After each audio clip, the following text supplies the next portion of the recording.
정부는 앞으로 열흘 안에 오미크론 유행이 정점을 찍고 일주일 평균 하루 확진자가 37만 명까지 나올 것으로 내다봤습니다. 오미크론 변이 확산 속도에 맞춰 이번 주부터는 의료 체계도 달라지는데요.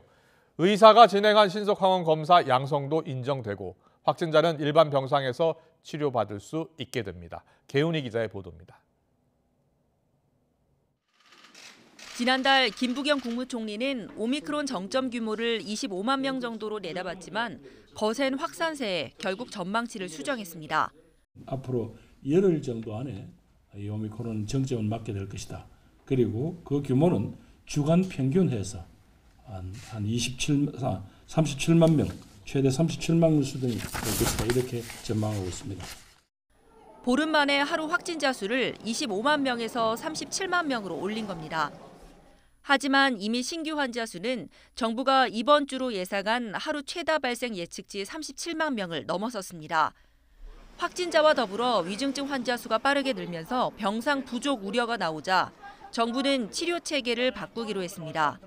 내일부터 동네 병원에서 진행한 신속항원 검사 결과도 인정하고 양성이 확인되면 곧바로 재택치료로 전환합니다. 60세 이상 확진자는 먹는 치료제도 바로 처방받을 수 있습니다.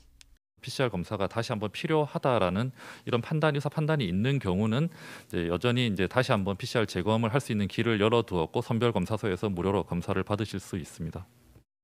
또 이번 주부터 경증의 코로나 환자는 음압병실이 아닌 일반 병실에서 치료받을 수 있게 됩니다. 이미 서울대병원은 지난달부터 일반 병동에서 확진자 치료를 진행해 왔는데 아직까지 감염 사례는 나오지 않았습니다.